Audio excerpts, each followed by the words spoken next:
lot of it's got to do with, you know, a lot of the Asian players is their custom is not to have show emotion, and we were all very emotional, you know, and so that makes it difficult because it's not something you're used to. I don't blame the players, I blame the officials, but not, or the LPGA saying, hey, this is what we need to do, because when I first came over here, nobody knew who I was, and our commissioner said, look, this is what we need to do to kind of change the image, and these are things that you need to do to help the tour. And, you know, whether it's photos or, you know, doing a spread, that's what's going to help the tour. So, and then Nancy would go play golf with some of the potential sponsors, and we would do whatever it took to help the tour.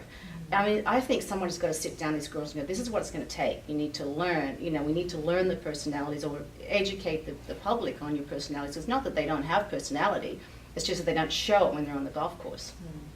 I think we worked very hard, though, for the LPGA Tour because we knew we had to.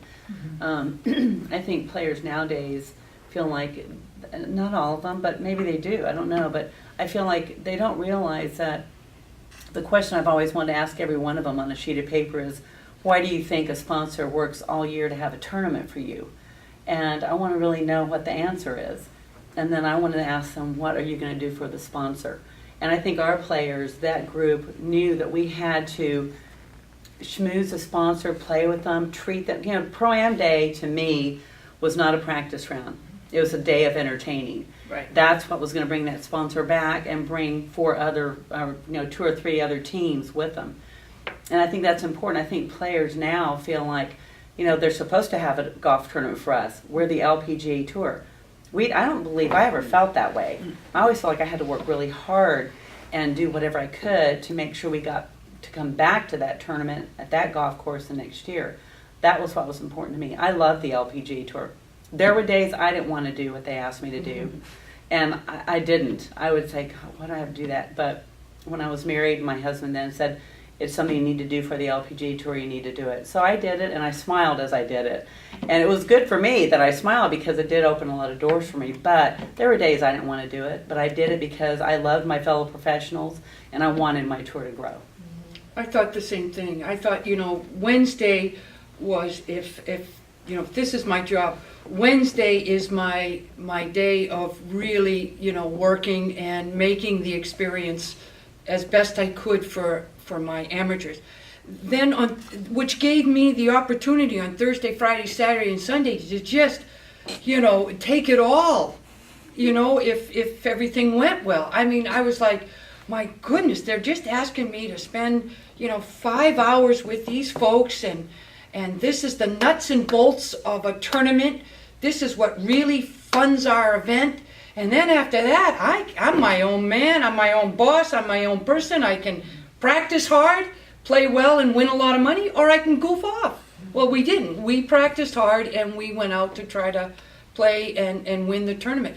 But Wednesday was the day that I really focused that I was going to make it as best experience I could for the people that paid money to be with me. People were paying money to spend time with me. You know, I mean, you know, single-minded me, but we had a great time. I wasn't trying to learn the golf course. I had done that Monday and Tuesday. I wasn't trying, to get any more. I was just out there letting them do their thing, and if I hit a 9, they were gonna hit a sandwich. They weren't going for the 8. I'd say, Joe, what do you got? I got a sandwich. Oh, okay, all right. Be sure and hit it hard.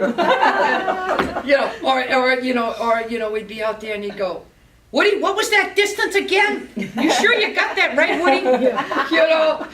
Because he hit a sandwich and never got it near the green. But we all had fun, and that's what I was, most thinking of, is just the experience, because that was the nuts and bolts of a tournament to succeed, was the Pro-Am Day. Well, I think that was ingrained in us. I mean, I know, like, when I was a rookie, Donna Capone was on me all the time if I was not doing something right. I remember one time. Donna Capone? Every time I came to the course one time as a rookie, and Donna looked at my shoes and she goes, "You need to go back in the locker room and clean your shoes. They're dirty." And I did it. because Donna Capone told me to do it. But it was ingrained in us that Wednesday was the entertainment day. And I'll tell you, I didn't love Wednesdays. I did not love it because Wednesdays weren't about me and they weren't about my golf, like Pat says. I went out there and I wanted to make sure that those people that I played with had the best day that they could have that day because they were putting the cash out that I was playing for. And, that's a big difference because I think there are some issues now with players practicing and doing all kinds of things when they're, Pro-Am day. We didn't do that. We didn't hit extra putts. We didn't do anything like that. We just went out and played the Pro-Am, entertained them, and then, at the end of the day, you could go practice and get ready for the next day for the tournament to start. And I'm sure all of you would agree with me that some of the best friends you have had in the world are from playing in the Pro-Am That's a with good them. point. That's an true. excellent point. And we would And you just- write to them and. Yeah, and it started with the Pro-Am, and then you wouldn't play with them next year, but they would be at the tournament. Yeah. And so you'd see them and make a point to see them, and if you have time, go to dinner or whatnot. But that's what I remember about the Pro-Ams was, and what makes Innisbrook different than Miami, it's the people. Yeah. So Yeah. that's, otherwise you wake up and you say, let's see, what room number am I at? No, that Yeah. was last week, Yeah. in your motel. You just get all confused. But when you're seeing the people in each city, then you Yeah. become Very- very familiar with it.